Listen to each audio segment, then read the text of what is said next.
Hello everyone, welcome to our channel clear pharma. आज हम देखेंगे माइस्थीनिया ग्रेविस के बारे में।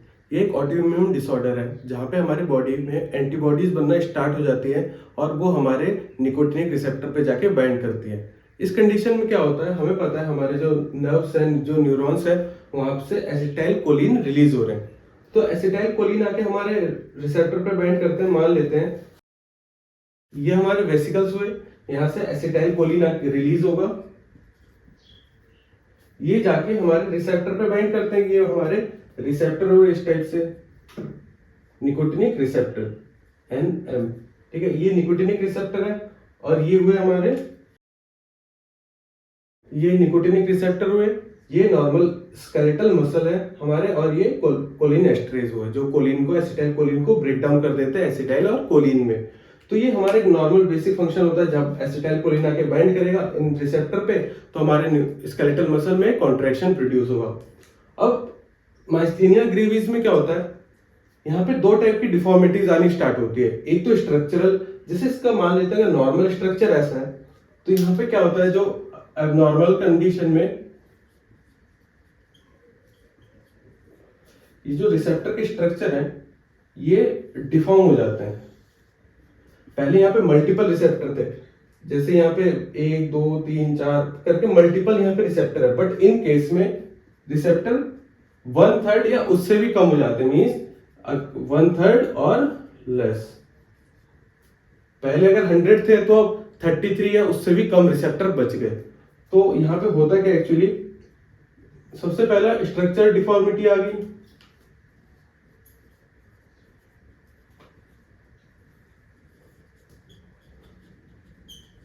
सेकेंडरी हमें पता है ऑटोइम्यून डिसऑर्डर है। ये ऑटोइम्यून डिसऑर्डर होने की वजह से यहाँ पे एंटीबॉडी बनना स्टार्ट हो जाता है। ये एंटीबॉडी जाके रिसेप्टर पे बाइंड कर जाता है। ये अगर एंटीबॉडी है कोई, ये जाके रिसेप्टर पे बाइंड करेगा और एसिटाइल कोलिन यहाँ पे एक्ट नहीं कर पाएगा। सेकेंडली एंटीबॉडी इसको डिस्ट्रॉय भी कर देते हैं। इस पहले तो स्ट्रक्चर को डिस्ट्रॉय कर रहे हैं, फिर इसके जो रिसेप्टर है इनको भी डिस्ट्रॉय कर देते हैं। तो अब क्या हुआ, पहले तो ऑलरेडी यहाँ पे रिसेप्टर की काउंटिंग भी कम हो गई। पहले अगर यहाँ पे 100 थे, अब यहाँ पे 30 है, उससे भी लेस हुए। ऊपर से इन रिसेप्टर पे एंटीबॉडी आके बाइंड कर रहे हैं, जिससे रिसेप्टर की एक्टिविटी भी डिक्रीज हो जाएगी। और फर्दर इस रीजन से क्या होता है, हमारे स्केलेटल मसल की एक्टिविटी कम हो जाएगी। जहां पे अगर हमें प्रॉपर एसिटाइल कोलिन अगर नहीं मिलेगा हमें, तो हम प्रॉपरली हमारे स्केलेटल मसल को यूज नहीं कर पाएंगे, जिससे हमें वीकनेस आना स्टार्ट हो जाएगा। ठीक है, तो इसके सिम्टम्स क्या होते हैं, वीकनेस और डिक्रीज मसल मूवमेंट।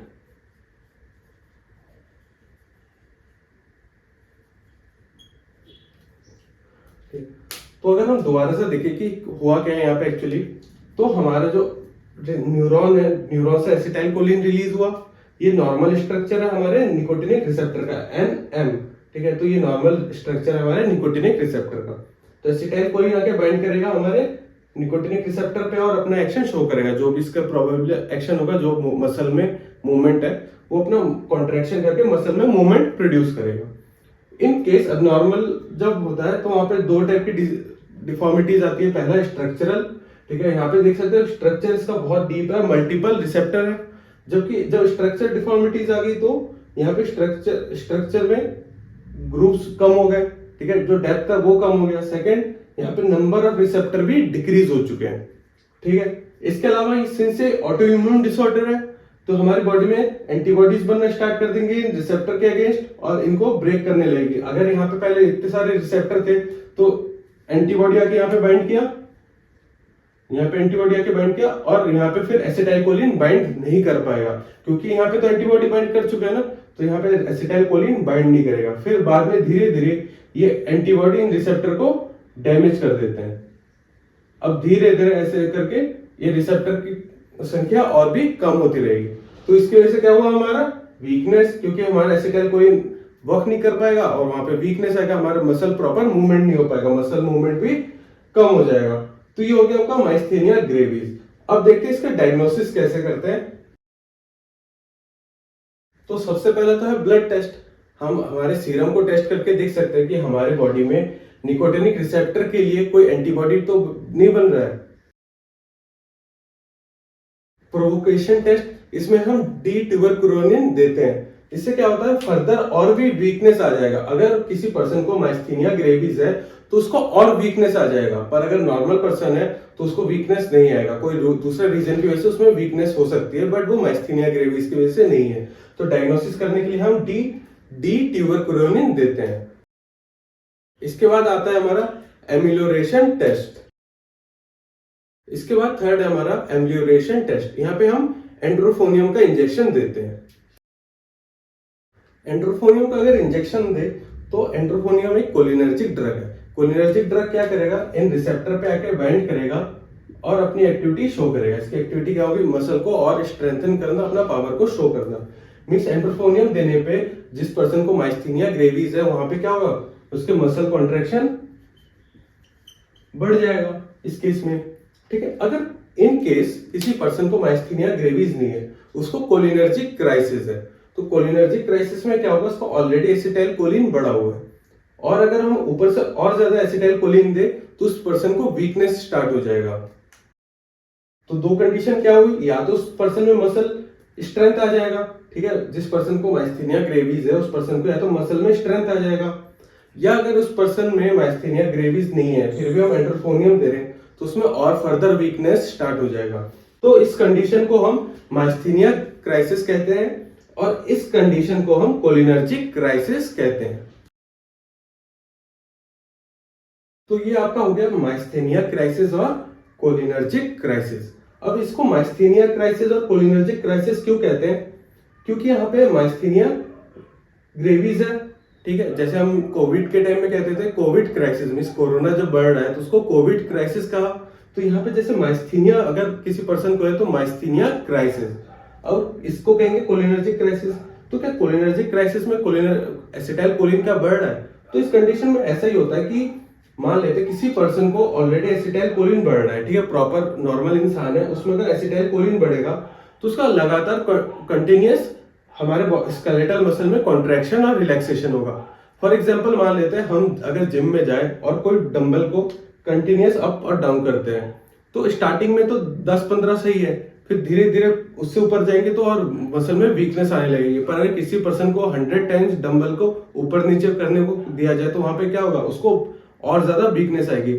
और भी अगर बोले 100 के ऊपर जाओ तो क्या होगा, एकदम एक टाइम ऐसा आएगा कि वो अपना हाथ हिला ही नहीं पाएगा। तो सेम कंडीशन इसीलिए यहाँ पे वीकनेस स्टार्ट हो जाती है।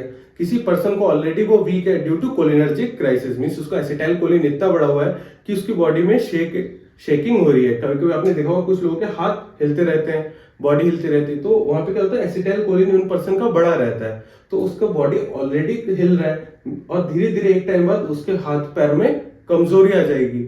उसके बाद भी अगर हम ड्रग दे रहे हैं तो वहां पे क्या होगा, फर्दर वीकनेस और बढ़ेगी, क्योंकि ऑलरेडी वो थका हुआ था, हमने और ड्रग देके उसको और थका दिया, ठीक है, तो इसलिए वीकनेस बढ़ जाती है और इस कंडीशन को कोलिनर्जिक क्राइसिस कहते हैं। यहाँ पे माइस्थीनिया ग्रेविस है इसलिए इसको माइस्थीनिया क्राइसिस कहते हैं। आप इस टाइप से इसको याद कर सकते हैं। अब देखते हैं कि ट्रीटमेंट क्या है माइस्थीनिया ग्रेविस का। जो माइस्थीनिया है इसको कैसे हम ट्रीट कर सकते हैं। तो अगर हमें पता चल गया कि हम एंड्रोफोनियम से, इस ड्रग से यहाँ पे हम ट्रीटमेंट दे सकते हैं, मीन्स उसके मसल को स्ट्रेंथ कर सकते हैं, तो इसमें ट्रीटमेंट अप्रोच भी हमारा कोलिनर्जिक ड्रग ही होगा। तो हम ट्रीटमेंट के लिए देते हैं नियोस्टिग्मिन और पायरिडोस्टिग्मिन। ये मेजर दो ड्रग हैं जो कोलिनर्जिक ड्रग है, हम माइस्थीनिया ग्रेविस में देते हैं। इसके अलावा हमें पता है कि एक ऑटोइम्यून डिसऑर्डर हुआ, ठीक है, ऑटोइम्यून डिसऑर्डर है तो इसलिए हम इम्यूनोसप्रेसेंट दे सकते हैं। इम्यूनोसप्रेसेंट क्या करेंगे, ये जो एंटीबॉडी आके इस पर बाइंड कर रहा है, जो एंटीबॉडी यहाँ पे आके बाइंड करेंगे उनको कम कर दे। तो हम इम्यूनोसप्रेसेंट में कौन कौन से ड्रग्स दे सकते हैं।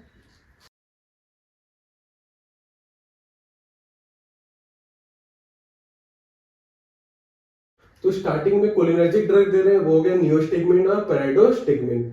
इसके बाद जो फर्दर ट्रीटमेंट हो सकता है इम्यूनोसप्रेसेंट, इसमें आगे हमारे ऑटोइम्यून डिसऑर्डर के लिए इम्यूनोसप्रेसेंट जो दे रहे हैं, तो पहला ड्रग हो गया एज़ाथोप्राइन और साइक्लोस्पोरिन।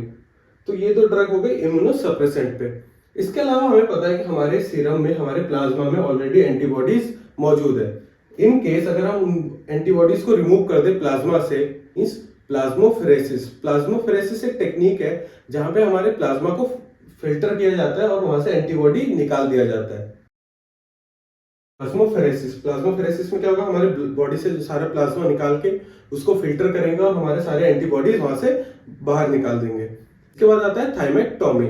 थाइमेक्टोमी में क्या होता है, हमारा जो थाइमस ग्लैंड है, माना जाता है कि थाइमस से ही एंटीबॉडीज प्रोड्यूस हो रहे हैं। इन केस हम अगर उस थाइमस को निकाल के बाहर फेंक दें, हमारी बॉडी से निकाल दें, तो हमारा एंटीबॉडी नहीं बन पाएगा। तो ये जनरली जो यंग होते हैं, जिनमें अभी स्टार्टिंग है, वहीं पे थाइमेक्टोमी किया जाता है। ठीक है, तो वहां पे थाइमस को निकाल दिया जाता है जिससे एंटीबॉडी फर्दर प्रोड्यूस ना हो सके। तो ये हो गया आपके ट्रीटमेंट अप्रोच। पहला है कोलिनर्जिक ड्रग जैसे नियोस्टिगमिन, पिराडोस्टिगमिन। फिर आगे ऑटो इम्यून डिसऑर्डर के लिए हम दे रहे हैं इम्यूनोसप्रेसेंट जैसे एजाथोप्राइन और साइक्लोस्पोरिन। इसके अलावा प्लाज्मोफेरेसिस और थाइमेक्टोमी। तो ये हो गया आपका माइस्थेनिया ग्रेविस कंप्लीट। आप इसको नोट कर लीजिए। Thank you.